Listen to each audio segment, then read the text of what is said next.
अच्छा जनाब, पाकिस्तान के अंदर आज बहुत ही ज़्यादा हाई लेवल मीटिंग हुई थी। सुप्रीम कोर्ट के जो चीफ जस्टिस हैं काजी फायज़ ईसा और जो चीफ इलेक्शन कमिश्नर हैं सिकंदर सुल्तान राजा, इनके बीच में, क्योंकि आपको पता ही है कि लाहौर हाई कोर्ट ने एक वर्डिक्ट दिया था और सस्पेंड किया था ईसीपी को ये नोटिफिकेशन देते हुए कि ये जितने भी रिटर्निंग ऑफिसर्स जो ब्यूरोक्रेसी से ये लोग सीख कर रहे हैं उनको जो है अभी रोका जाए ताकि इसके ऊपर पूरी तरह से बहस हो सके। लाहौर हाई कोर्ट के जस्टिस अली बाकर नजफी ने यह रूलिंग उस वक्त दी थी जब पीटीआई ने एक प्ली डाली थी और कहा था कि ये डीआरओज यानी कि डिस्ट्रिक्ट रिटर्निंग ऑफिसर्स और आरओज रिटर्निंग ऑफिसर्स जो हैं ब्यूरोक्रेसी से लिए जा रहे हैं, तो हमें नहीं लगता कि ये इम्पार्शियल और ट्रांसपेरेंट तरीके से इलेक्शंस करवा सकेंगे, जिसकी वजह से फिर लाहौर हाई कोर्ट ने इसके ऊपर रोक लगाई थी। आज सिकंदर सुल्तान राजा जो हैं उन्होंने बात की सुप्रीम कोर्ट के चीफ जस्टिस से बात करने से पहले PPP, PML N, Istehkam Pakistan party, PML Q, Baloch Awami party, Awami national party के साथ, और उनको कहा कि जी हमको एक प्लान, एक स्केड्यूल बनाने की ज़रूरत है इलेक्शंस का। और उन्होंने एक एप्लीकेशन भी डाली थी अंडर आर्टिकल 185 ऑफ कॉन्स्टिट्यूशन। वो कहते थे कि मैं डालूंगा, मैं फाइल करूंगा, लेकिन फिर जब इनकी बातचीत हुई चीफ जस्टिस के साथ तो उन्होंने फिर जो है सुप्रीम कोर्ट ने ये सस्पेंड कर दिया है लाहौर हाई कोर्ट का ये सारा ऑर्डर। और उन्होंने कहा है इनको कि आप इलेक्शन कमीशन को कि आप एक इलेक्शन का स्केड्यूल जो है वो इमीडिएटली इशू करें, जो कि आज फिर सिकंदर सुल्तान राजा ने इशू जो है वो कर दिया है। और नोटिफिकेशंस जो हैं अभी 19 दिसंबर के बाद से सबको आने शुरू हो जाएंगे, और अगर आपको उसके ऊपर कोई एतराज़ हैं कॉन्स्टिट्यूंसीज़ पे तो आप उनसे इलेक्शन कमीशन से बात कर सकेंगे। तो दिस इज़ वन पॉजिटिव जो है न्यूज़ है वहाँ पे। Care taker prime minister Anwarul हक काकड़ जो है वो आज मीडिया के साथ बात कर रहे थे मुजफ्फरगढ़ में, मुजफ्फराबाद में, और उन्होंने कहा जी कि इंडिया की सुप्रीम कोर्ट ने जो अब कहा है कि ये जो रिवोक किया गया था आर्टिकल 370 जिसमें कि स्पेशल स्टेटस जो था जम्मू और कश्मीर का वो ख़त्म किया गया था, उसको उन्होंने स्टैंडिंग दी थी, उसके खिलाफ फैसला नहीं दिया था। तो उन्होंने कहा जी कि कश्मीर कभी भी हिंदुस्तान का हिस्सा नहीं था और वो कभी हिंदुस्तान का हिस्सा बनेगा भी नहीं, और कोई कोर्ट जो है हिंदुस्तान की वो कश्मीरियों के फ्यूचर का फैसला नहीं कर सकती है। और ये जो इन्होंने सुप्रीम कोर्ट ने वैलिडेट करने की कोशिश की है मोदी गवर्नमेंट का decision Indian occupied Jammu and Kashmir में, वो एक यूनिलैटरल डिसीजन है जिसके के अंदर पाकिस्तान को कंसल्ट नहीं किया गया। ये एक इंटरनेशनली रिकग्नाइज्ड डिस्प्यूटेड टेरिटरी है और उसका रेजोल्यूशन जो है वो सिर्फ यूनाइटेड नेशन सिक्योरिटी काउंसिल और बाकी के जो रेजोल्यूशंस हैं उन इंटरनेशनल रेजोल्यूशंस जो हैं उनके अंडर हो सकता है, because Kashmiris have the should be given the right to plebiscite, और उनको अपना खुद से हक है चूज़ करने का कि वो किस साइड पे जाना चाहते हैं। हिंदुस्तान का इल्लीगल जो ये उसके ऊपर है रूल है जम्मू और कश्मीर के ऊपर, वो इनकी जो फ्रीडम स्ट्रगल है उसको नहीं रोक सकता है, और ये बिल्कुल एक्सेप्टेबल नहीं है दुनिया के लिए भी।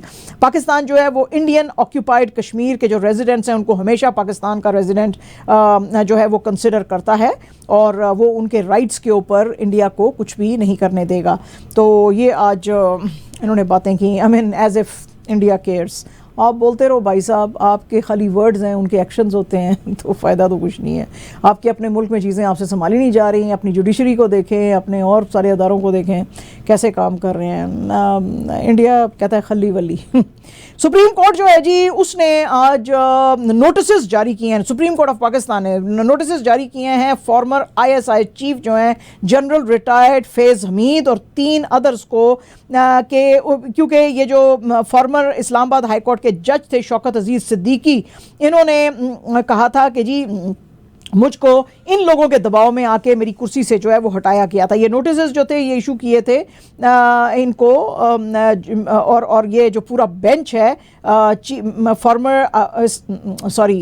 ये जो 5 मेंबर बेंच है जिसको के हेड कर रहे हैं चीफ जस्टिस ऑफ पाकिस्तान काजी फायज़ ईसा, और इसके बेंच में हैं जस्टिस अमीनुद्दीन खान, जमाल मंदोखेल, हसन रिजवी, इरफान सादात। इन सबको कहा है जी कि ये सिद्दीकी साहब की हमको जो है ये सुननी है। इसके अलावा नोटिस जारी किए गए हैं former Islamabad high court chief justice Anwar Khan Kasi, former supreme court registrar Arbab Mohammad Arif, brigadier retired Irfan रामे।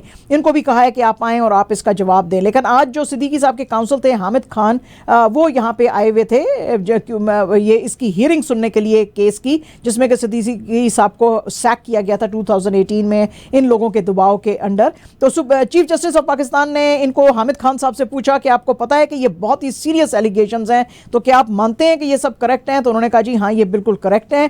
तो इसके ऊपर चीफ जस्टिस ऑफ पाकिस्तान ने कहा कि ये सारी की सारी चीज़ें जो हैं वो इसलिए की जा रही हैं, इसमें कुछ हमें अल्टीरियर मोटिव लग रहा है कि एक कैंडिडेट जो है उसको स्ट्रेटेजिकली प्रेफर किया जा रहा है अपकमिंग इलेक्शंस के लिए, और एक को जो है बिल्कुल दीवार के साथ लगाया जा रहा है, और यही कुछ पाकिस्तान के अंदर पिछले 70 ईयर्स से हो रहा है। इसके ऊपर जस्टिस मंदोखेल जो है उन्होंने भी कहा जी कि ये सारे का सारा जो है हमारे कंधे पे बंदूक रख के चलाने की कोशिश की जा रही है, यानी कि सुप्रीम कोर्ट के कंधे पे बंदूक रख के चलाई जाना चाहते हैं ये। लेकिन चीफ जस्टिस ऑफ पाकिस्तान ईसा ने कहा कि नहीं, हम सारे काम जो है कॉन्स्टिट्यूशन के अंडर करेंगे, और लेकिन मुझे अफसोस है कि कोई भी अदारा जो है पाकिस्तान में इस वक्त वो अपनी जो उसकी खुद की ड्यूटी है वो निभा नहीं रहा है। तो पायन तुसी भी नहीं निभा रहे होते, तुसी किसी ਨੂੰ ਕੀ कह सकते हो जी, allegedly ऐसे, ठीक है। अच्छा जनाब, इंडियन कश्मीर जो है उसमें इंडियन अथॉरिटीज़ ने आज जुमे की नमाज जो थी, जो यहाँ पे श्रीनगर के बड़ी जामिया मस्जिद में होती है, उसमें पढ़ने से 10th कंसेक्यूटिव फ्राइडे भी उन्होंने लोगों को मना किया, कश्मीरियों को, कि आप जामिया मस्जिद में जाके जुमे की नमाज नहीं पढ़ सकते हैं। आपको पता ही है कि ये 14th सेंचुरी मॉस्क है, बड़ी आइकॉनिक है, और यहाँ पे जो है कोई ना कोई बड़ा इनका जो कश्मीरी लीडर था, खास तौर पे मीर वाइज उमर फारूक, वो सरमन दिया करते थे। तो 2002 में मीर वाइज उमर फारूक को हाउस अरेस्ट में रखा गया था, और उसके बाद 4 साल के बाद इनको रिलीज किया था और कहा था कि आप फ्राइडे का सरमन दे सकते हैं। तो लेकिन अब आज जब वो भी वहां पे पहुंचे तो उनको भी मना कर दिया गया और उनको कहा कि आप बिल्कुल फ्राइडे का सरमन जो है वो नहीं दे सकते हैं। इसके ऊपर मीर वाइज उमर फारूक जो है वो बड़ा भड़क गए और उन्होंने कहा जी कि ये जो बीजेपी गवर्नमेंट का कहना है कि सो कॉल्ड नॉर्मलसी है यहाँ पे, तो वो कैसे है? ये तो बिल्कुल कोई नॉर्मलसी नहीं है, और अथॉरिटीज़ जो हैं कॉन्स्टेंटली जामिया मस्जिद को टारगेट कर रही हैं बार बार, और ये मुसलमान जो हैं वैली के, उनके लिए बड़ी दुख की बात है कि वो जुमे की नमाज भी मस्जिद में जाके नहीं पढ़ सकते हैं। तो ये जो गवर्नमेंट कहती है बीजेपी की कि ये नया कश्मीर है, तो ये कैसा नया कश्मीर है जहाँ पे कि मुसलमानों के रिलीजियस सेंटिमेंट से मुस्तकिल तौर पर खेला जा रहा है, उनको प्रेयर्स भी पढ़ने से रोका जा रहा है। तो लोगों की जो खामोशी और उनका जो पेशेंस है उसको आप ये मत समझें कि उनकी वो वीकनेस है, वो उनकी वीकनेस नहीं है, और ये सब कुछ आप ना करें। बहरहाल जी, जैसा देश वैसा भेस, वो कहते हैं ना, तो वो जिनका देश है वो जो चाहेंगे वो वैसा करेंगे जनाब, तो फिर अब क्या कर सकते हैं हम। अच्छा जी, आज लोकसभा के अंदर फिर से बहुत ज़्यादा फायरवर्क्स हिंदुस्तान में देखे गए, क्योंकि आज वो जो हमने आपको बताया था कि सिक्योरिटी ब्रीच हुई थी, कुछ लोग दाखिल हो गए थे और फिर येलो कलर की उन्होंने गैस छोड़ी थी पार्लियामेंट के अंदर, तो उसके ऊपर कुछ MPs ने जिस वक्त बात करने की कोशिश की कि भाई ये लोग कैसे, इन्होंने सिक्योरिटी ब्रीच किया, किसने इनको पासेस दिए, ये कैसे आए, तो उन 15 ऑपोजिशन के MPs को जी सस्पेंड कर दिया गया। इन्होंने कहा था कि हम union minister, home minister Amit Shah साहब से पूछना चाहते हैं कि भाई ये कैसे ये ब्रीच आई है, इसके ऊपर आपने इंक्वायरी बिठाई है कि नहीं। TMC के MP डेरेक ओब्रायन को तो पूरे सीजन के लिए जो है वो सस्पेंड कर दिया गया, क्योंकि उन्होंने कहा जी कि आपने हाउस के अंदर बहुत ज्यादा डिसरप्शन पैदा करने की कोशिश की है। इसके अलावा 13 लोकसभा MPs जो थे वो हैं कांग्रेस के MPs TN प्रथापन, हिब्बी ईडन, जे ज्योतिमानी, रामिया हरिदास, डीन कुरिकोसा, मणिकम टगोर, बेनी बैनन, श्री कंदन, मोहम्मद जावेद, और CPIM के MP PR नटराजन, S वेंकटेसन, और DMK के कानी कोजी, कानी मोजी, CPI के सुप्रायन R प्राबिता। तो इन्होंने बात करते हुए कहा जी कि ये जो हैं कानी मोजी, इन्होंने कहा जी कि हमने तो सिर्फ प्राइम मिनिस्टर और अमित शाह साहब से सिर्फ ये पूछा था कि भाई आप बताएं कि ये सिक्योरिटी ब्रीच कैसे हुआ, तो ये पूछना हमारा हक है, तो इसके लिए हमको आप कैसे सस्पेंड कर सकते हैं, और ये कैसी डेमोक्रेसी है कि जहां पे आप गवर्नमेंट को क्वेश्चन भी नहीं कर सकते हैं। इस मौके पर बात करते हुए डिफेंस मिनिस्टर राजनाथ सिंह ने कहा जी कि मुझे बहुत ही अफसोस है और ये बहुत ही अनफॉर्चुनेट इवेंट था, लेकिन मैं फिर भी तमाम मेंबर्स ऑफ पार्लियामेंट को कहता हूं कि जिस वक्त आप पासेस इशू करते हैं तो you have to be very very cautious about it। तो जनाब, एक ऐसी डेमोक्रेसी चल रही है। पैन व्हाट इज दिस है जी। ओके अच्छा जनाब, बहुत दिनों से ये रूमर्स आ रहे थे कि शायद ऐश्वर्या राय बच्चन और अभिषेक बच्चन के बीच में सेपरेशन हो गई है, लेकिन आज ये लोगों के रूमर्स धरे के धरे रह गए, क्योंकि ऐश्वर्या राय बच्चन और अभिषेक जो हैं वो आज साथ साथ देखेंगे। धीरूभाई अंबानी इंटरनेशनल स्कूल का एनुअल डे था मुंबई में, जहां पे ये आए। वैसे तो ऐश्वर्या अलग गाड़ी में आई अपनी मां बृंदिया राय के साथ, लेकिन दूसरी गाड़ी में आए अभिषेक और उनके वालिद साहब अमिताभ बच्चन और अमिताभ का नेफ्यू अगस्त्या नंदा। तो ऐश्वर्या जब गाड़ी से उतरी तो उसने एक तो इनकी तरफ वेव किया और फिर ये इंतजार इनका करती रही। जब ये उतरे तो इसने बड़े प्यार मोहब्बत से अमिताभ से बात की और फिर वो जो था अगस्त्या जो था उसके चीक्स के ऊपर जो है उसको खींचा बड़े प्यार से, और फिर देखा गया कि जो अभिषेक बच्चन है वो इनकी कमर में हाथ रख के इनको अंदर स्कूल के लेके जा रहे थे। तो मतलब है कि ये र्यूमर्स जो हैं ठीक नहीं हैं, और अगर हैं तो आज नहीं पता चल सका एटलीस्ट। ठीक है जी। और जनाब ऋतिक रोशन दीपिका पादुकोण की जो अब अपकमिंग फिल्म है फाइटर, जिसके के अंदर दोनों जो है स्क्वाड्रन लीडर के तौर पे नजर आएंगे, इनका आज फाइटर का फर्स्ट सॉन्ग रिलीज किया गया है, जिसका के है लिरिक्स हैं शेर खुल गया, और ये बड़ा ही जबरदस्त ग्रूवी किस्म का पार्टी मूड का जो है ये है नंबर है। और शुक्र है इसमें दीपिका ने बिकनी नहीं पहनी हुई है जी। तो बड़ा इसको तो पाकिस्तान के इलेक्शन में भी यूज कर सकते हैं। हाँ बिल्कुल कर सकते हैं। तो ये जो है जनाब बहरहाल बड़ा जबरदस्त पार्टी मूड पे ये क्रिएट किया गया है। और इससे पहले एक दिन पहले इंस्टाग्राम के ऊपर दीपिका और ऋतिक दोनों ने जो है लिखा था कि let's get this party started, शेर खुल गया सॉन्ग आउट टुमारो, यानी कि कल का था आज के बारे में। तो आज ये सॉन्ग आया है और लोग जो है इसको बड़े उससे देख रहे हैं। वैसे वाकई बड़ा जबरदस्त सॉन्ग है, मैंने भी देखा ये, तो बहुत अच्छा है। और जनाब साडा अपना कनेडियन ड्रेक है जी, साडा अपना मुंडा बॉय नेक्स्ट डोर ड्रेक है जी, वो और कमिला कबेलो साथ साथ देखे गए कुछ मजे के मोमेंट्स लेते हुए। दोनों को देखा गया कि ये सन में बैठे हुए हैं टर्क्स एंड केकोस में, और 8 मंथ पहले ड्रेक जो था उसने फॉलो करना शुरू किया है इसको, कमिला को, यानी ड्रेक इसको फॉलो कर रहा है, वो इसनु ड्रेक नहीं फॉलो कर रही, ड्रेक इसनु फॉलो कर रहा है। तो लोगों को लग रहा था कि जैसे ड्रेक इसकी तरफ जो है रोमांटिकली इंक्लाइंड होता जा रहा है। तो अब लोगों को पता नहीं है आज जब ये दोनों साथ में देखेंगे कि क्या ये रोमांस है या ये कोई कोलैबोरेशन हो सकती है म्यूजिक की। बहरहाल जी पिक्चर्स बेताशा वायरल हैं सोशल मीडिया के ऊपर। ये देखा इनको जा रहा है कि एक तो ये स्पीड बोट चला रहे हैं और फिर जेट स्कीइंग कर रहे हैं एट नोआज आर्क बीच क्लब पे। तो अब दाल में कुछ काला है या पूरी दाल ही काली है, ये कुछ पता नहीं है। मेरा ख्याल पूरी दाल काली है। ओके फाइन, चलो जो तुसी कह देता है, मैं अब आपको तो नहीं ना गलत साबित कर सकती। जो आपने कहा ठीक है। पाकिस्तान के आमिर जमाल जो हैं जी, जिन्होंने कि अपना डेब्यू किया है ऑस्ट्रेलिया के अगेंस्ट टेस्ट में, उन्होंने जनाब आज बहुत ही ज्यादा कमाल किए। 6 उन्होंने जो हैं विकेट्स ली for 111 in the first test against Australia. और जब पाकिस्तान ने बॉल आउट किया ऑस्ट्रेलिया को 487 on second day of opening test in Perth.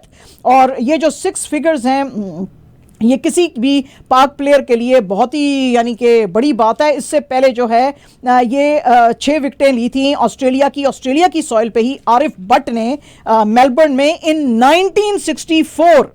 तो 6 विकेटें कोई नहीं ले सकता था, लेकिन जिन्होंने 5 विकेटें ली हैं ऑस्ट्रेलिया की सॉइल पे, ऑस्ट्रेलिया की, वो हैं ये आरिफ भट्ट तो आमिर जमाल तो है ही, मोहम्मद नज़ीर, शाहिद नज़ीर, मोहम्मद जाहिद, शाहिद अफरीदी, मोहम्मद समी, शब्बीर अहमद, यासिर अरफात, वहाब रियाज, तनवीर अहमद, बिलाल, आसिफ, नोमान अली। तो जो हैं ये सारे थे। और अब ये जो हैं आफ्टर आरिफ भट्ट ये सेकंड पाकिस्तानी हैं जिन्होंने 6 विकेटें जो हैं ऑस्ट्रेलिया के अगेंस्ट ऑस्ट्रेलियन सॉइल पे ली हैं। तो आई मीन बिग थिंग। और जनाब ऑक्शन हाउस साउथवीज जो है वो कह रहा है जी कि जो मेसी ने जो लास्ट ईयर कतर के अंदर वर्ल्ड कप हुआ था उसके अंदर जो जर्सीज पहनी हैं उनका ये ऑक्शन करेंगे। ये जो 2022 फीफा वर्ल्ड कप में इन्होंने पहनी थी और इनकी वैल्यू जो लगाई है कि ये बिकेंगी, यानी तुसी माजद पाई टूंडो मतलब जर्सी की है बनियाना जड़ियां इन्होंने पाइया होंदियां 7.8 मिलियन US डॉलर्स की ये 6 बनियाने बिकेंगी। व्हाट इज दिस हमको 1 मिलियन भी नहीं मिल रहे हैं और ये बनियाने बिक रही हैं 7.8 मिलियन की। अच्छा जी चलो ठीक है। वो कहते हैं मैं अपनी बजाज भी लगा रहा हूँ सेल पे। हाँ बिल्कुल जो चवानी की बिकेगी भी नहीं बिकेगी। रहने दो। अच्छा जी, वो जो भी खरीदेगा इधर 770 का ही होगा बेचारा। माँ आरफा बाजी दे देंगी $10। नहीं मतलब है, इसकी कीमत है कीमत, चलो ठीक है जी, चलो सही है। अब कुछ दिनों के बाद इसका कच्छा भी आ जाएगा, फिर इसके शू के लेसेस आ जाएंगे। आमिर जमाल की बिक सकती है तो माजिद जमाल की बिक सकती है। बिल्कुल बिक सकती है, बिल्कुल जी। तो मेसी के ये जो बिकेंगे, तो ये कह रहे हैं जी कि मेसी ने बड़ा चूंकि तीर मारा था, और वो वैसे सऊदीज वाले कह रहे हैं कि जो स्पोर्ट्स मेमोरेबिलिया हम बेचते हैं उसमें सबसे हाईएस्ट प्राइस इसकी आई है। मेसी साहब ने जो अर्जेंटीना के लिए विक्ट्री ली थी उसमें इनके जो थे 2 गोल से 2-2 से ये जो है वो साथ साथ चल रहे थे, लेकिन फिर इन्होंने जो है एक और भी गोल किया जिसकी वजह से ये जीते। तो यानी कि जाहिर है कि जो 3 गोल अर्जेंटीना ने किए थे उसमें से 2 गोल्स जो थे वो मेसी ने किए थे, तो उसकी वजह से ये जीते। एंड जनाब absolutely our last news, Liverpool के जो बड़े स्टार हैं मोहम्मद सलाह, वो जो है उनके बारे में अब सारी दुनिया जो है बड़ी एक्साइटेड हुई है कि भाई क्या ये रियाद का जो सीजन कप जनवरी 2024 में शुरू होने वाला है, तो सऊदी प्रो लीग फुटबॉल को ये ज्वाइन कर सकते हैं कि नहीं कर सकते हैं। क्योंकि जितने भी बड़े बड़े अब स्टार्स हैं जैसे कि सादियो माने, रोबर्टो,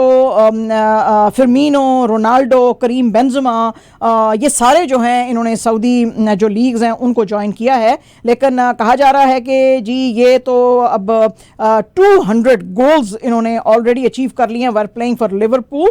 तो इसलिए जो है बहुत सारी टीम सिंस सितंबर जो ट्रांसफर विंडो खुली थी 2023 में, समर 2023 में, उसके लिए ये इसके लिए बिडिंग कर रहे थे। और हाईएस्ट बिडिंग इसको खरीदने की जो आई थी $192 मिलियन की आई थी। लेकिन उन्होंने कहा जी कि अभी तक इसने इसके बारे में सोचा नहीं है क्योंकि इसका कॉन्ट्रैक्ट जो है एनफील्ड के साथ चल रहा है जो 2025 तक रहेगा।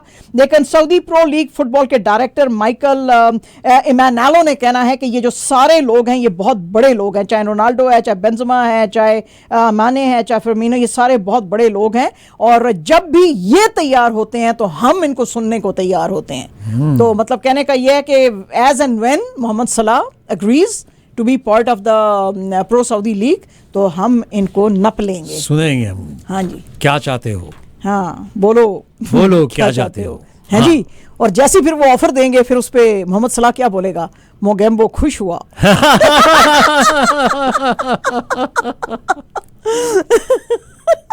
Cat beater. एनीवेज आप, ये थी हमारी आज की न्यूज़।